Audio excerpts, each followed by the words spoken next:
disposición 80 se da por aprobada por no haber sido objeto de observaciones. El acta de la sesión 81 queda a disposición de la comisión. El señor secretario dará lectura a la cuenta. Señora Presidenta, señoras diputados y diputadas,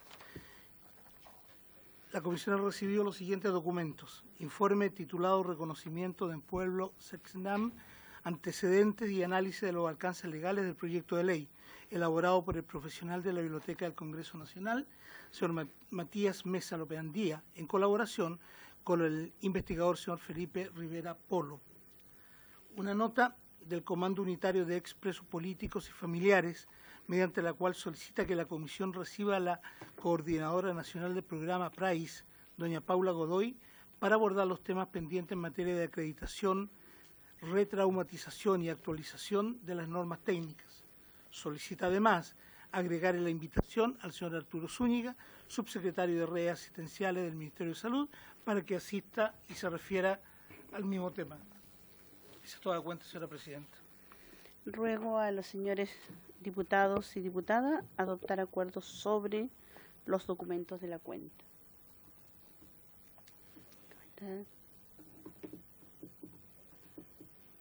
Diputada Carmen Hertz. Gracias, Presidenta. Es para solicitar acuerdo para este oficio, para esta recepción, digamos, en audiencia que solicita el Comando de Expresos Políticos, que recibamos a la Coordinadora Nacional del Programa PRAIS, ¿Ya? Paula Godoy, y que invitemos también al señor Arturo Zúñiga, que es el subsecretario de Redes Asistenciales del Ministerio de Salud, que podríamos... Para la cuando próxima sesión que corresponde. ¿Ya? ¿Hay acuerdo? Para marzo, Presidenta. Para marzo ya. Para el mes, para la sesión correspondiente. Mes de marzo, dice usted. ¿Hay acuerdo? ¿Sí? Ya. Si me Silencio, permite, Presidenta, los diputados lo saben mejor que yo, pero la próxima semana se va a destinar exclusivamente a sesiones de sala, así que no va a haber sesiones de comisiones, salvo que tengan proyectos con urgencia. De acuerdo. Ya. Entonces no hay más. Pasamos a brevemente. ¿Hay puntos varios? ¿Alguien va a plantear puntos varios? Diputado Venegas.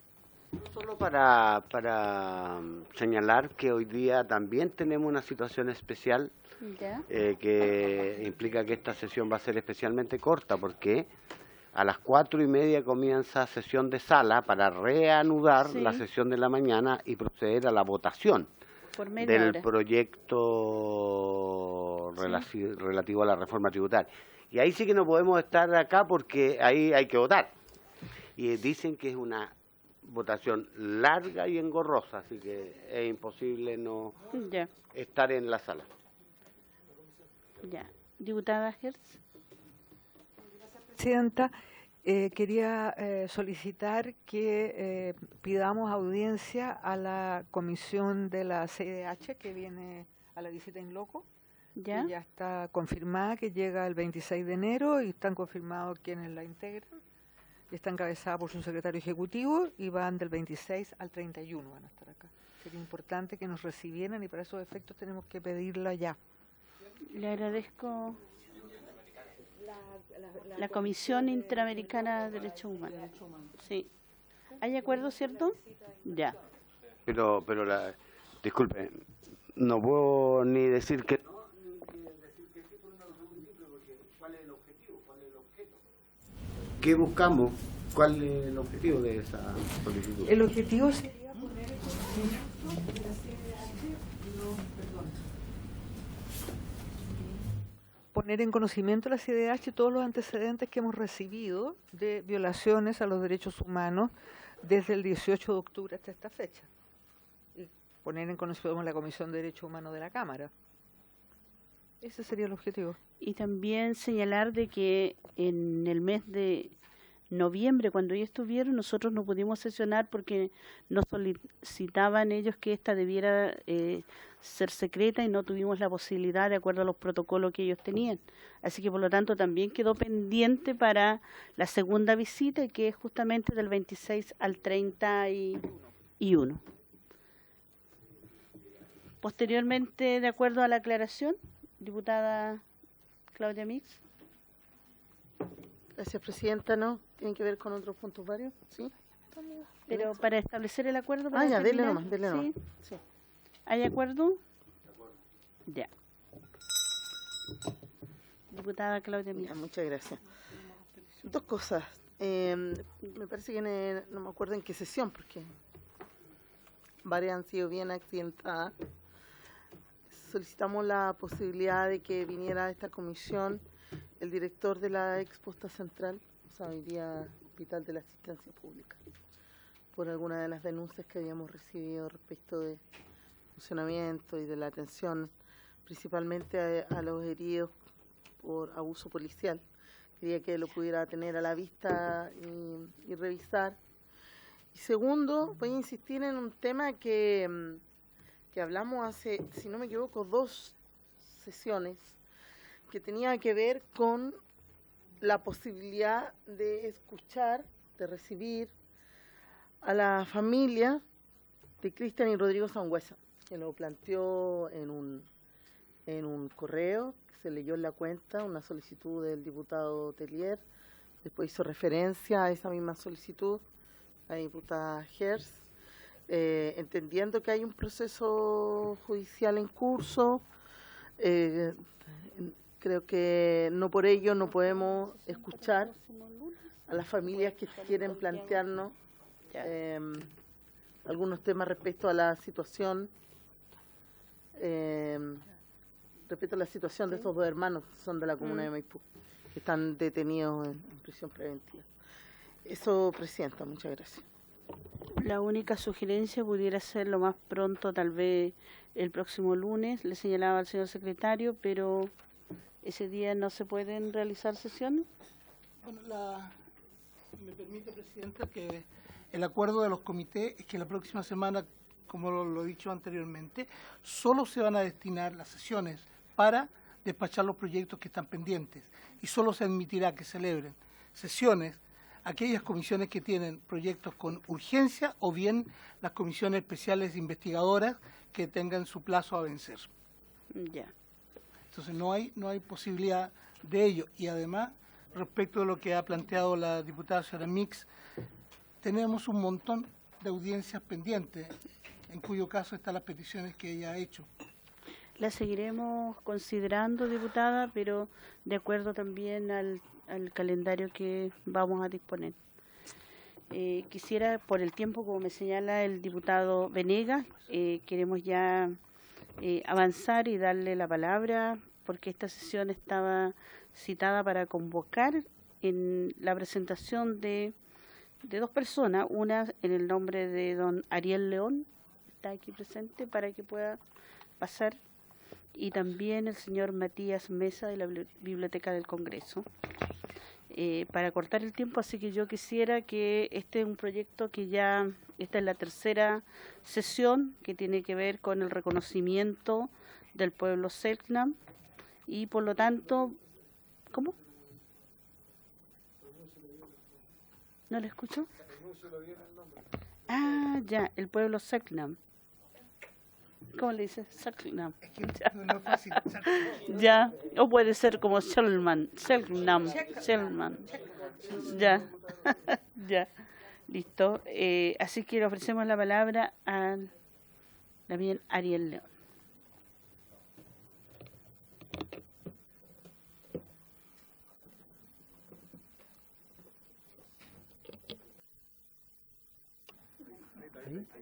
Perfecto. Kunamasta Jirayanaka Kuyanaja, Nayan Sutija, Ariel León Bacián, Nayar Marcajá, Mamiña Satagua. Para mí es un honor estar aquí. Mi nombre es Ariel León, yo soy asesor de la Corporación Selknam Chile, la cual está emprendiendo este derrotero de aprobar la ley del reconocimiento del pueblo Selknam.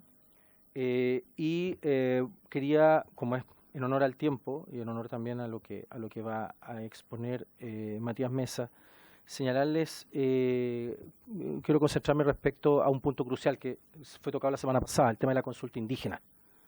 El señor Gonzalo Arenas, jefe de la UCAI, señaló que este proyecto debería ser consultado. Nosotros afirmamos que no, principalmente porque la consulta es un mecanismo de diálogo ante medida legislativa y administrativa, como todos sabemos. No obstante, el reconocimiento jurídico de un pueblo, porque aquí estamos presentes un proyecto de ley que incorpora un pueblo indígena al artículo 1 de la ley indígena, eso requiere, es un reconocimiento jurídico, es un reconocimiento legal.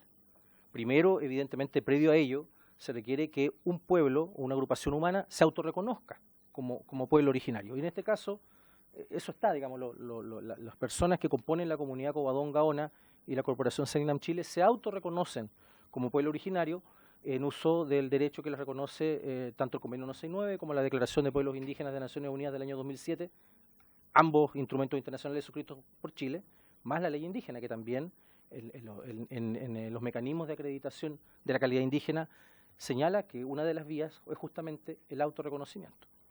En ese sentido, cuando un pueblo se autorreconoce, es un asunto que le compete evidentemente solo a ese pueblo. O sea, un mapuche no puede intervenir en el reconocimiento de un Rapanui tampoco de un Selknam, y un Selknam tampoco de un Cahuéscar. Eso responde a una cuestión que dice relación con el ejercicio de un derecho que también está reconocido en los artículos 3 a 5 de la Declaración de Pueblos Indígenas de Naciones Unidas del año 2007, suscrita por Chile, como les señalé, que es el derecho a la autodeterminación. Y cada pueblo autodetermina su propia existencia y la autoafirma. Y después de ese proceso vienen los reconocimientos jurídicos propiamente tales, que no son más que una constatación, es un reconocimiento, una declaración de que ese pueblo ya existe. Pero la aprobación de esta ley no sería por sí misma un título constitutivo de los derechos de ese pueblo, sino que es un título declarativo, es un reconocimiento de una preexistencia de ese pueblo. Desde esta perspectiva, el autorreconocimiento que hace el pueblo Selknam y también el reconocimiento jurídico que haría el Congreso en el caso de aceptar la incorporación del pueblo Selknam al artículo 1 de la ley indígena, que es el texto del proyecto de ley, no afecta ni modifica ninguna norma de la ley indígena. Se agrega un pueblo más. Pero esa incorporación no perjudica de ninguna manera los derechos adquiridos por otros pueblos ya en la ley indígena. O sea, reconocer a un pueblo más no le va a quitar, ni va a modificar ninguna norma de la ley indígena, ni va a implicar una modificación en la forma de ejecutar la ley indígena respecto de los mapuches, respecto de los aymaras, respecto de los rapanui, respecto de los cahuéscar, o de los yagán, o de los otros pueblos ya reconocidos, que son 9.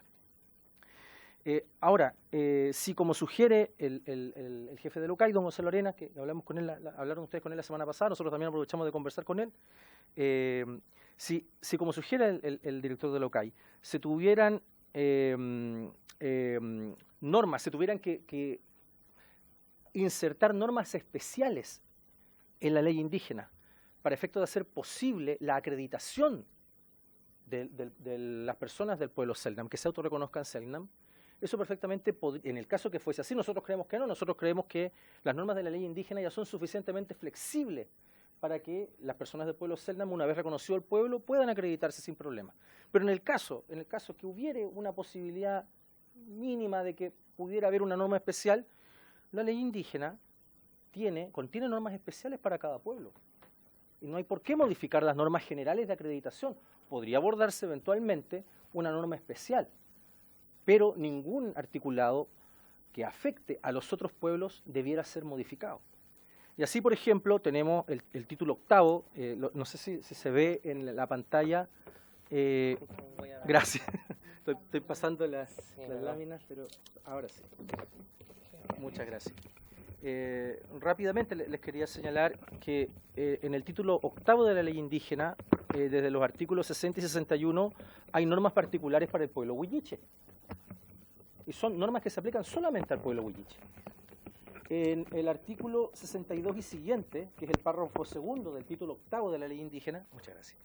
También, ahí está pasando la imagen. Perfecto. Perfecto, ahí está. Gracias. En el párrafo segundo del título 8 también hay normas particulares complementarias a las normas generales que son aplicables solamente a aymaras, atacameños y demás comunidades del norte del país.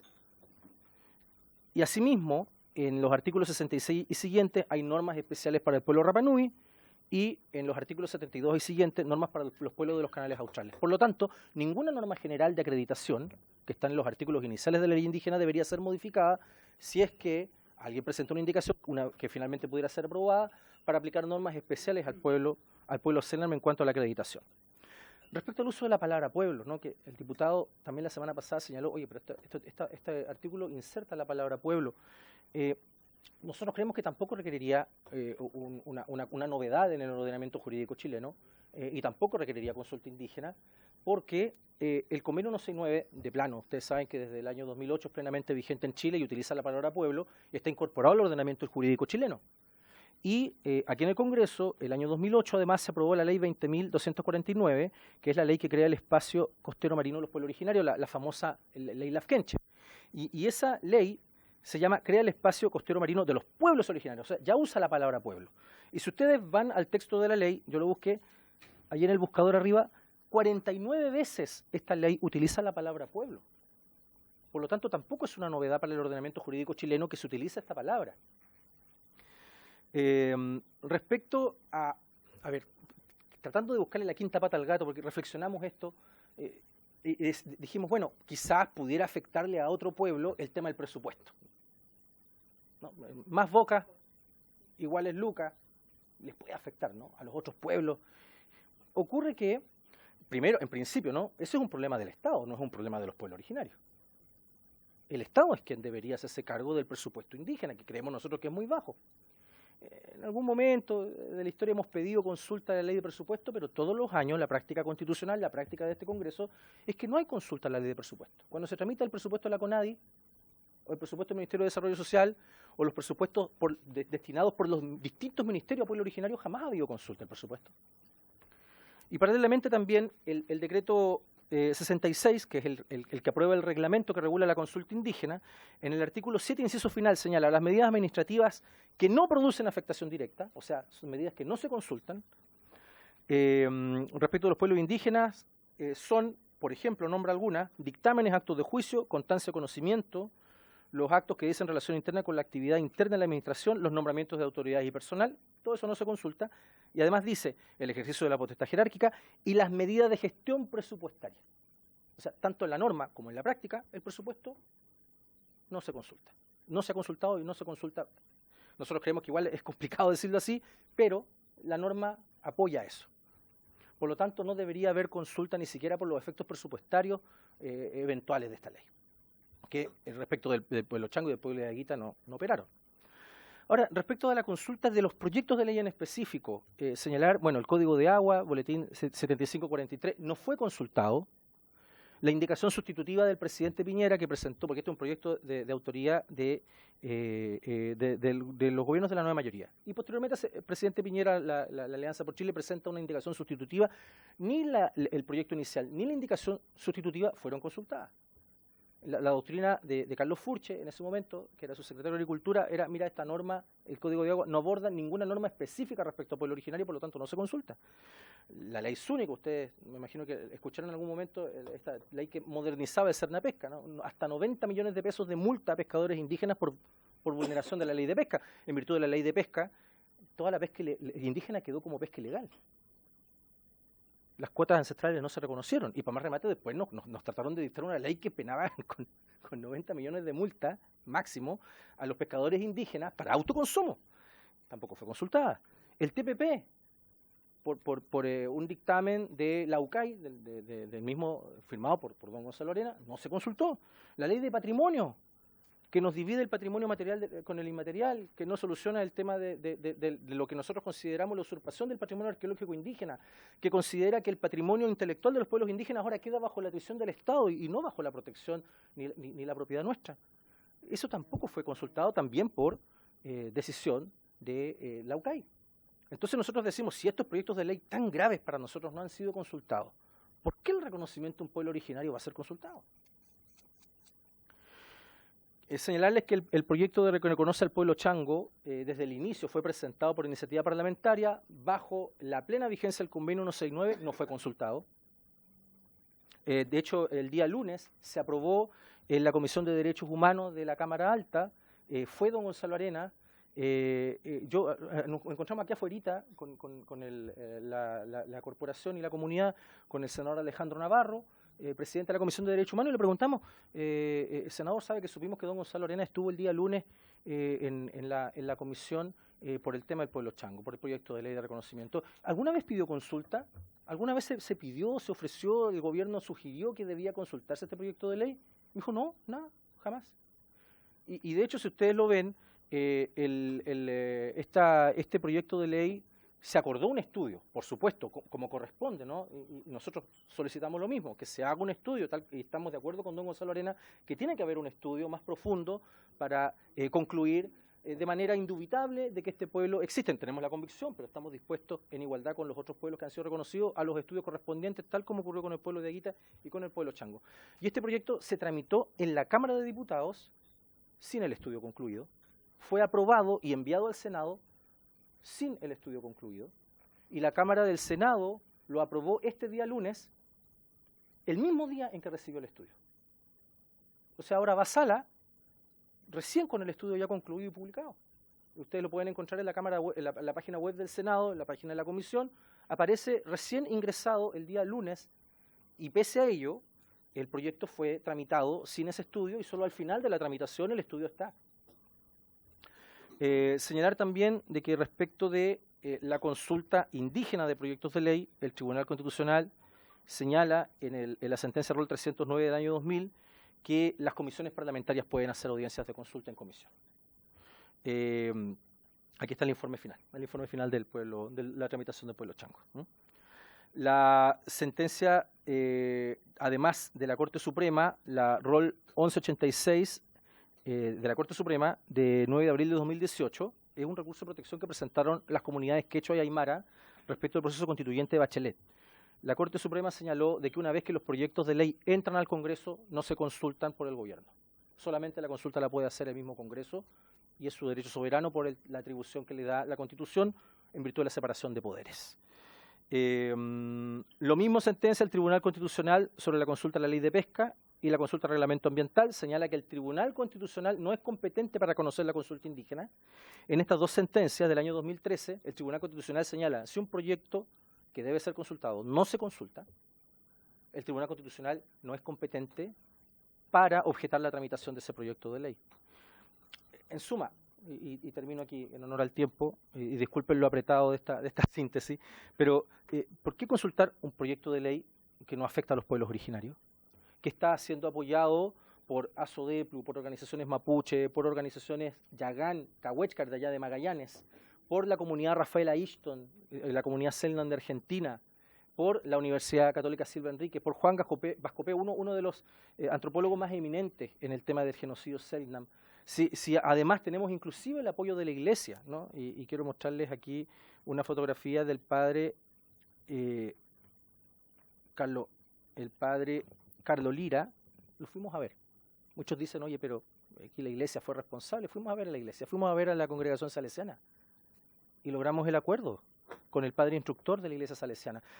Hemos recibido apoyos de todos lados porque las evidencias están ahí, requerimos un estudio, no nos negamos a ello, lo necesitamos, ese estudio de hecho lo nombramos en el proyecto de ley, necesitamos ese estudio.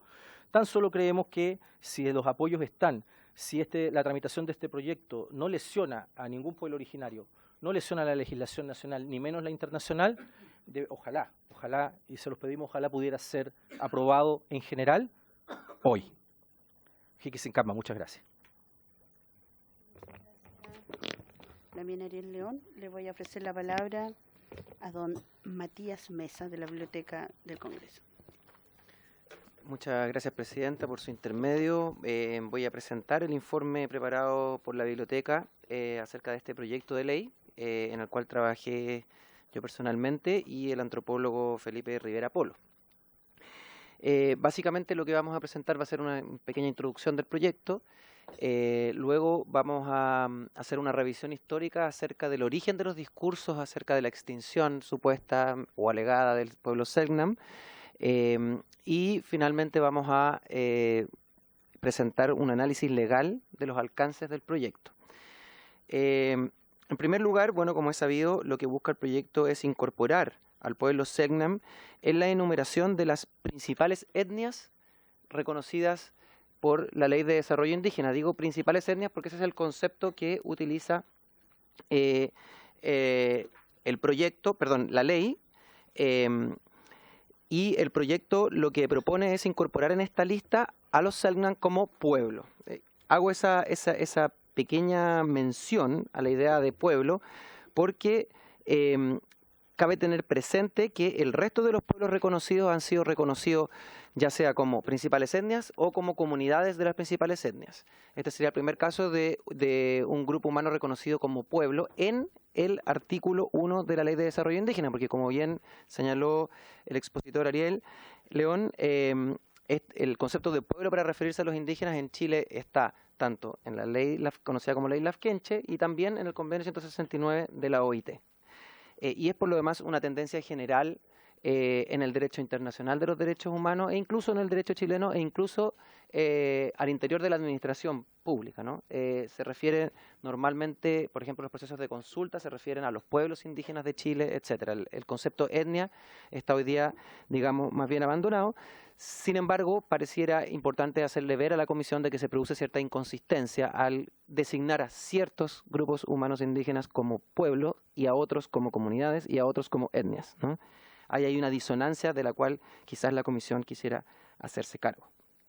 El proyecto además hace un recuerdo, ¿cierto? Un breve recuento de la historia del pueblo Selknam en el territorio chileno y destaca el esfuerzo de reconstrucción de las historias de vida de los sobrevivientes, además de instancias de reconocimiento estatal del pueblo Selknam, como en particular el proceso de consulta respecto al proyecto de ley que creó el Ministerio de las Culturas, y también el reconocimiento desde la sociedad, ¿no? Desde las organizaciones sociales, desde la comunidad indígena Selknam Rafaela Isha, creo que es, Ishton, de Tierra del Fuego del lado argentino de esa isla, ¿no? Ahora, pasando a la segunda parte de esta presentación, voy a hacer una revisión muy breve de la parte histórica que ya ha sido presentada a esta comisión por diferentes expositores, pero mencionar básicamente que la presencia estatal en el territorio de Tierra del Fuego durante el siglo XIX y principios del siglo XX fue muy escasa, y se limitó básicamente a habilitar la colonización por parte de la industria ganadera, ¿no? La introducción de las ovejas en el territorio. Y la suma de estas dos cosas, el abandono por una parte, la introducción de la industria ganadera, produjo una serie de eventos de alta violencia. Entre ellos encontramos matanzas, encontramos deportaciones masivas, abusos sexuales, la muerte por enfermedades desconocidas para la inmunología, por decirlo así, de la población, y también incluso casos de esclavitud, ¿no? Estos factores pueden ser considerados, quizás no desde el punto de vista del derecho penal internacional, por las razones que voy a poner en su momento, pero sí desde el punto de vista sociológico, propiamente como un genocidio, ¿no? Ahora bien, es importante tener presente la diferencia entre exterminio y genocidio, ¿no? El exterminio es un resultado, el genocidio es una actividad orientada a un resultado, ¿no? Bien, teniendo a la vista ese panorama desolador, lo que hicimos fue buscar la genealogía de los relatos acerca del exterminio, ¿no? Y nos encontramos por lo menos con 4 fuentes, ¿no? Una es el relato desde la antropología fundamentalmente y desde la historiografía, con un paradigma culturalista y a veces incluso biologicista, que entiende que el resultado necesario de este tipo de experiencias es el exterminio. O sea, cuando un pueblo sometido a esas condiciones y no sobrevive, digamos, no hay una continuidad filogenética o una continuidad cultural con las prácticas o las formas de vida, el pueblo está extinto, ¿no? Ese es como uno de los primeros relatos. El segundo es el que está vinculado a las misiones, ¿cierto? Que hubo una misión en Argentina y otra en Chile, donde se plantea esta idea de que ellos rescataron a los sobrevivientes y de una u otra manera lo fueron introduciendo en la sociedad nacional, ¿no? Entonces, a través de la adopción, en familias argentinas, en familias chilenas, a través de la proletarización, ¿cierto?, la incorporación en el mundo del trabajo, particularmente el servicio doméstico, se habrían convertido en chilenos, se habrían convertido en argentinos o argentinas.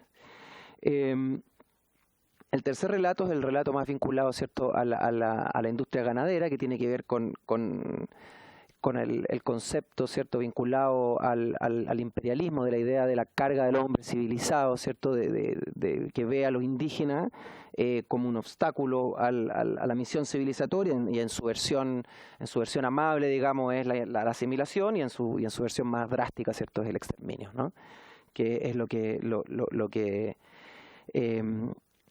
señala este relato que habría sucedido con los Selknam. Y finalmente está el relato desde el Estado-Nación, que tiene que ver con la idea de asimilación, ¿cierto?, a la población nacional, que se vincula un poco con los otros relatos.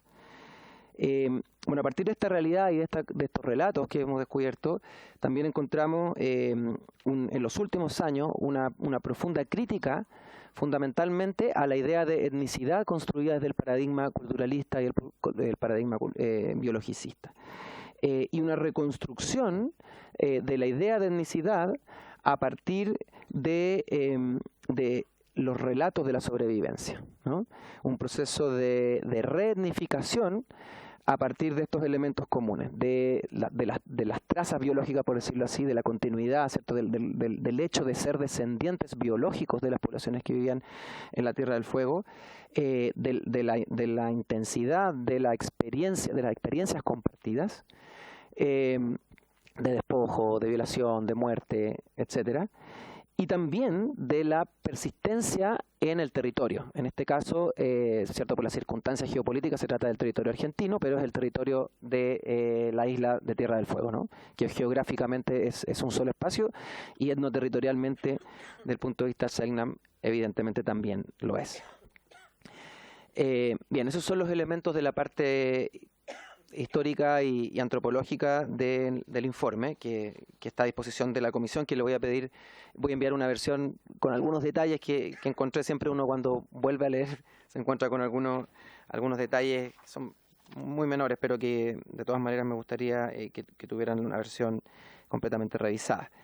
Bien, respecto a cómo se insertaría la propuesta legislativa de modificación legal en la Ley de Desarrollo Indígena, cabe señalar varias cosas. Primero, establecer que la Ley de Desarrollo Indígena establece dos grandes formas, o tres en realidad, grandes formas de reconocimiento a los pueblos indígenas. La primera es un criterio general de reconocimiento, o sea, elementos a partir de los cuales uno puede identificar que un grupo humano específico es un grupo indígena, ¿no? Eso está establecido en el artículo 1 de la Ley de Desarrollo Indígena, y que se refiere básicamente a tres elementos. El hecho de descender de grupos humanos precolombinos, el hecho de que se conservan manifestaciones étnicas y culturales propias, y la relación identitaria con la tierra, ¿no? Este elemento fundamental, ¿cierto?, especial, que conecta a los pueblos indígenas con su territorio. Estos tres elementos de carácter, los dos primeros objetivos y el tercero subjetivo, están muy en línea con lo que señala el Convenio 169. Quizás la única diferencia es que el Convenio 169 agrega la necesidad de la autoidentificación colectiva, ¿no?, que el grupo se autoidentifique con la identidad respectiva, ¿no? Y esto es importante por varias razones. Primero, por las razones que motivaron a la Organización Internacional del Trabajo a adoptar este requisito, por así decirlo, que es para defender a los grupos humanos que no quieren ser reconocidos, ¿cierto?, con una etiqueta de etnicidad, ¿no? Entonces, un primer elemento, ¿no? Pero un segundo elemento se conecta con una discusión que ha habido en esta comisión, que tiene que ver con la consulta previa indígena, ¿no? Porque si uno conecta esta disposición con el artículo 4, que es un artículo bastante desconocido del Convenio 169, donde se establece que las medidas favorables que se adoptan a los pueblos indígenas tienen que ser alcanzadas, dice, no deben ser adoptadas contra la voluntad expresa de los pueblos indígenas. Se puede inferir de estas dos disposiciones que lo que se requiere es el consentimiento previo de los pueblos indígenas, que es algo distinto a la consulta previa indígena, porque como se ha dicho, la consulta previa indígena es un espacio de negociación intercultural, mientras que cuando uno habla del consentimiento, está hablando de un requisito. O sea, se necesita el consentimiento. Por lo tanto, mientras estén habilitadas las vías para que ese consentimiento se exprese, uno podría considerar que está cumplido el estándar internacional, sin necesidad de implementar una consulta previa que por lo demás tiene todas las dificultades que expresó Ariel, en las cuales yo suscribo en su exposición, ¿no? Bien. Entonces, tiene esta primera entrada general, ¿cierto?, que dice estos tres elementos. Pero además, y aquí es donde quiere intervenir el proyecto de ley, se refiere a la lista de pueblos indígenas de Chile. Pero que si uno la mira con atención, es una lista que se refiere a las principales etnias de Chile. Y por lo tanto tiene un carácter abierto respecto de aquellas que no son principales, ¿no? O por lo menos esa es una lectura posible del alcance de esta disposición, que se refuerza por otras razones. Primero, porque si es que el legislador iba a cerrar en una lista los pueblos indígenas del país, tendría bastante poco sentido que hubiese establecido criterios generales para poder identificarlos, ¿no? Y uno siempre tiene que atribuirle a la actividad legisladora un sentido, ¿no? Además, hay otros elementos de texto que cada vez que se refiere a las etnias, se menciona simplemente las etnias y la ley, y no se refiere a las etnias reconocidas en esta ley, que sería la técnica más apropiada para cerrar, ¿cierto?, el carácter de la lista, ¿no?, para volverle una lista taxativa. Entonces, estas consideramos que son buenas razones para pensar que se trata de una lista abierta. Y vamos a ir viendo cómo esto se va consolidando también cuando se revisan las disposiciones relativas a las comunidades indígenas y a las personas indígenas, de cómo se acredita la personería indígena en Chile, de un individuo, de una persona. Entonces, como les adelanté, la Ley de Desarrollo Indígena también establece un mecanismo para reconocer lo que denomina comunidades indígenas, ¿ya?, que es una forma organizativa particular de la ley indígena, que no es lo mismo que otras formas de asociatividad en la sociedad chilena, por las razones que vamos a ver ahora, y que, como les adelanto, pareciera que no hay ningún elemento legal ni reglamentario que impida que una comunidad que no es de las principales etnias del país pueda ser reconocida como una comunidad indígena.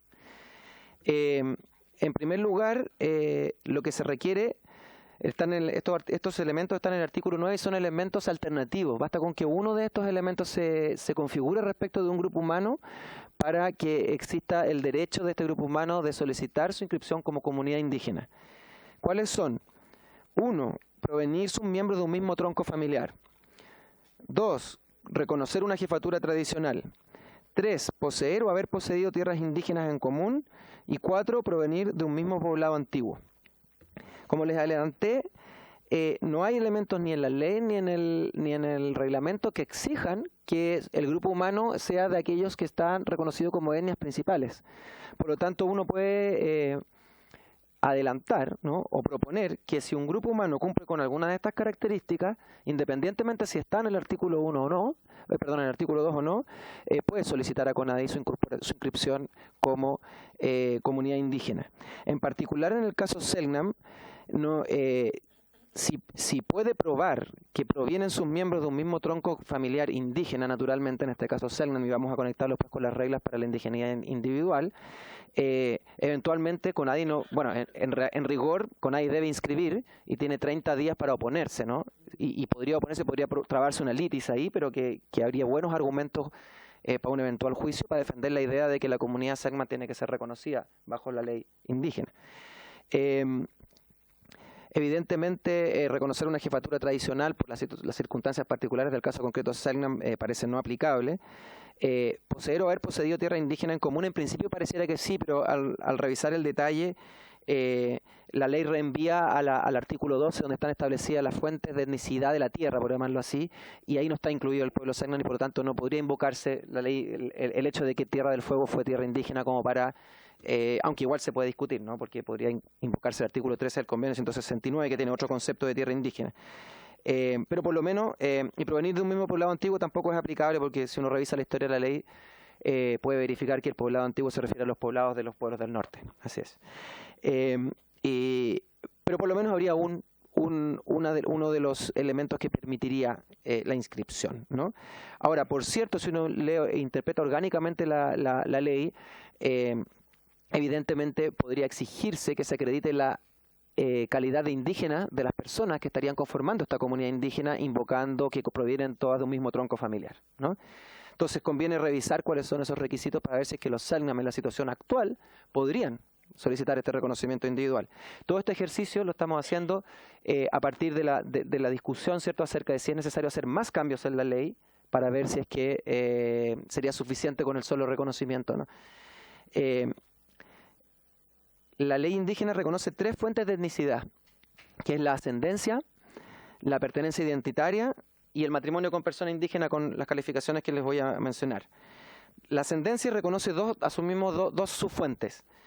El hecho de ser hijo de padre o madre indígena, que en este caso es solo aplicable a los pueblos explícitamente reconocidos en la Ley de Desarrollo Indígena. O sea, los Selknam no podrían acceder por esta vía al reconocimiento individual.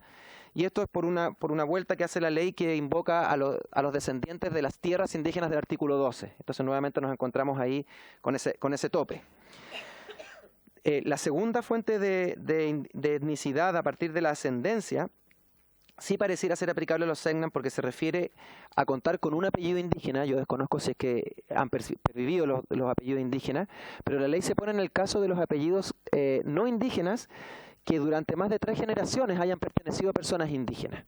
Y por lo tanto, a partir de estudios antropológicos y de parentesco, se puede reconstruir un linaje que conduzca a los apellidos indígenas por 3 generaciones, y con eso, CONADI está en la obligación de acreditar la calidad indígena de esas personas, independientemente de que no estén reconocidas como etnias principales.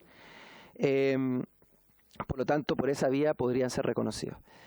También por la vía de la pertenencia identitaria, que se refiere la ley, voy a citarlo textual, a que mantengan rasgos culturales o de alguna etnia indígena, entendiéndose por tales prácticas, formas de vida, costumbre o religión entre de estas etnias en un modo habitual. Y aquí, como se puede ver, habla de alguna etnia indígena y no de las etnias reconocidas por esta ley ni de las principales etnias, que reenviaría al listado del artículo 2. Aquí no hay ningún reenvío al artículo 2, sino que la regla general del artículo 1, donde está la definición con estos 3 elementos, 2 objetivos y 1 subjetivo para la etnicidad. Por lo tanto, de lo que se desprende de la ley y de la historia de la ley, sin perjuicio de que pueda haber una práctica en CONADI que diga lo contrario, yo la desconozco, también este punto podría ser invocado por las personas Selknam para acreditar su personalidad indígena, siempre y cuando cuenten con los antecedentes que, de acuerdo al reglamento de la ley, en este punto exige documentos originales o autenticados legalmente para acreditar la causal que se invoca. En este caso, como la causal sería la mantención de rasgos culturales de alguna etnia indígena, evidentemente el documento es un estudio antropológico, ¿no?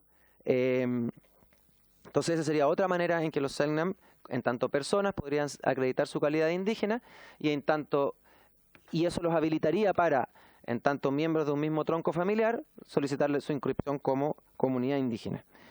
Todo esto dependiendo siempre de la capacidad de demostrar esto con las maneras que establece el reglamento, que son básicamente documentación.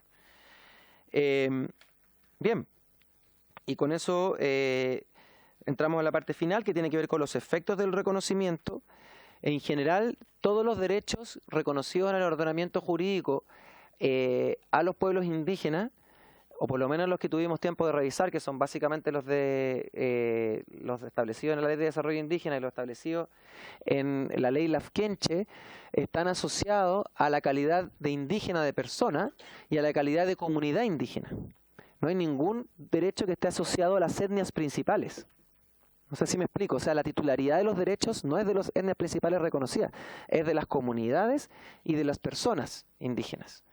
Por lo tanto, del punto de vista de los derechos a los cuales podrían acceder, incluso bajo una interpretación de la afectación, de que se afectarían los derechos de los otros pueblos indígenas por reducir su presupuesto, por ponerlo así, ¿cierto?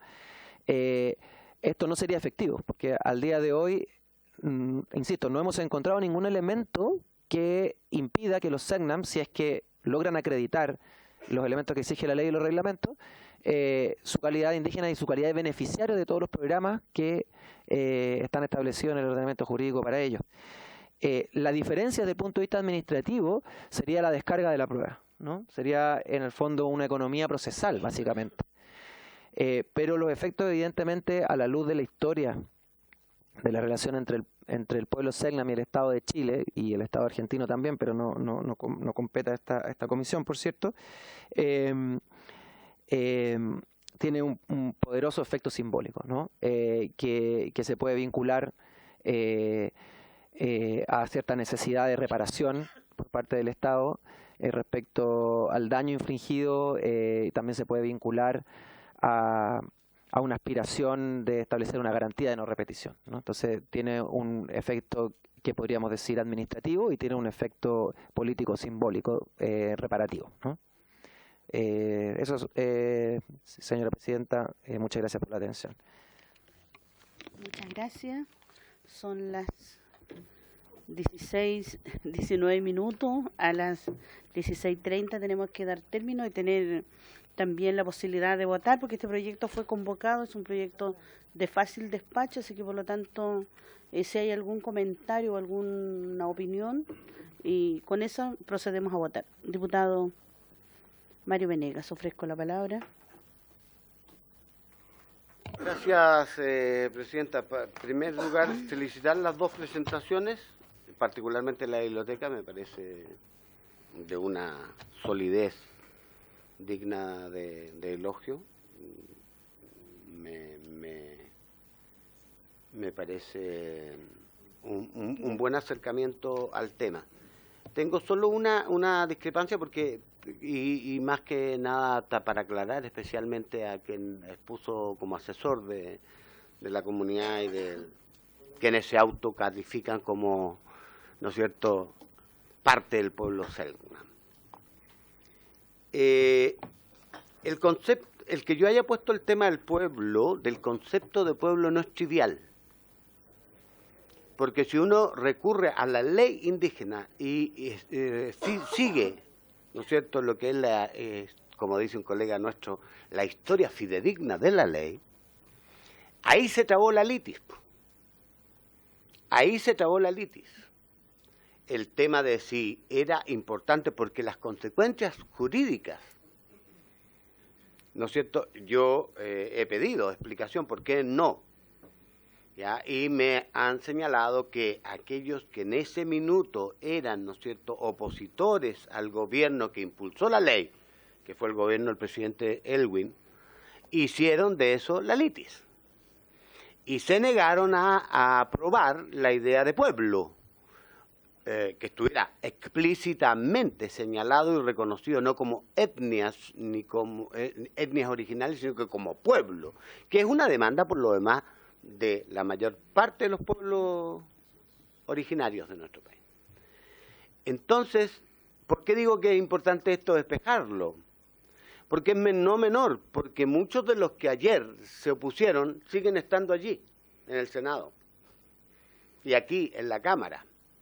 Y no sé si se han cambiado las razones objetivas, pareciera que no, porque siguen apegados a sus mismas creencias. Entonces, lo que estoy planteando es, a ver si usted que me apure, yo voy a aprobar este proyecto, no tengo razones para rechazarlas, no tengo suficiente, pero me hago mías todos los que han estudiado, como la antropóloga de la universidad que vino a la reunión anterior, ¿no es cierto? Yo le creo los libros que he leído, etcétera, en fin, algún poco, que me queda algo por leer. Entonces, no es menor esto, porque ahí pueden encontrar la excusa para retener hasta el infinito este proyecto.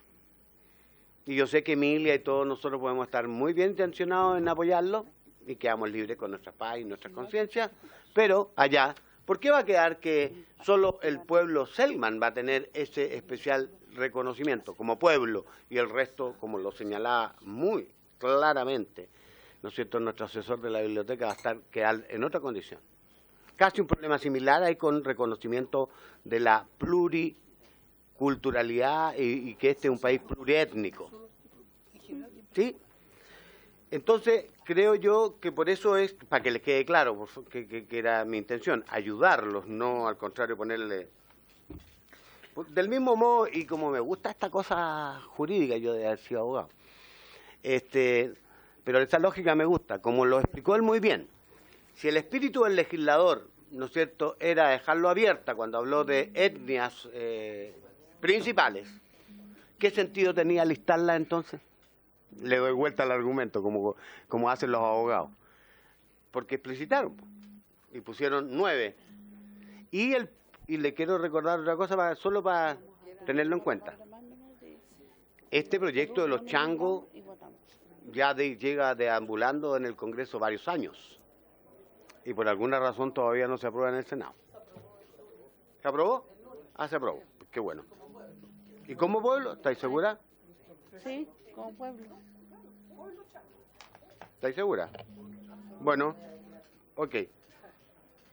Y por último, claro, este elemento que es importante que usted mencionó cuando hacía la situación del artículo 2, que es la manera en que se puede reconocer como comunidad. Evidentemente no es lo mismo reconocimiento constitucional como pueblo que el reconocimiento de la calidad de comunidad indígena, ¿cierto? Ahí hay una diferencia sustantiva. Eso es todo, estimada presidenta. Gracias, diputado Venegas. Vamos a dar una palabra más al diputado Nino Bartolú en un minuto. Él es muy breve. Gracias, presidente. Le agradezco. La verdad que yo quedé impresionado cuando escuché al joven el otro día hablar un idioma, dialecto, o como le llamen, ¿no es cierto? Quedé impresionado de ese lenguaje, la forma de hablarlo. No creo que otra comunidad indígena tenga ese sonido, esa forma de decir las cosas. Y de verdad que nosotros deberíamos estar más acercándonos a ayudarlos para que se constituyan como comunidad, como pueblo, porque aquí parece que la palabra es pueblo, está como se llama nación, porque hay una pugna, como que cada uno quiere ser como independiente, pero aquí de verdad lo que nosotros creíamos que estábamos como exterminados, hoy día la verdad que hemos visto florecer una enorme cantidad de personas que son de ese origen, y quizás tendríamos que levantarle monumentos a aquellas personas que los salvaron de alguna exterminación total, que los sacaron, dice que eran niños chicos, cuando los sacaron y se los llevaron a otras comunidades entonces quizás tendríamos que ayudarlos de todas maneras para que puedan ser pueblos como Dios quiere. Eso siempre.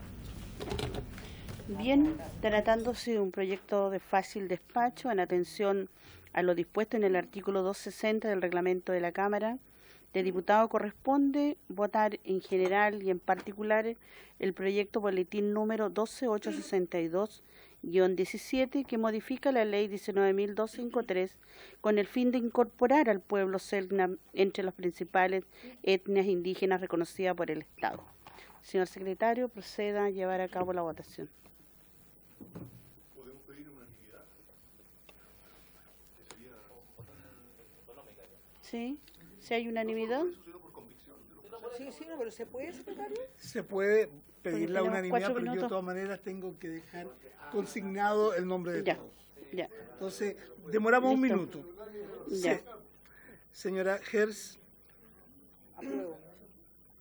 Señor Bartolú. Señor Celis. Señora Giles. Por la afirmativa, con mucha alegría y orgullo. Señor Jiménez. A favor. Señora Mix. A favor y muy emocionado. Señor Molina. Muy a favor. Señor Saldívar. Súper a favor. Señor Sangüesa. A favor. Señor Chalper. Señor Urruticoechea. Señor Venegas. A favor. Señor Enullado. ¿A nadie? A favor. Resultado de la votación. 11 votos a favor, ninguno en contra, ninguna abstención. Aprobado.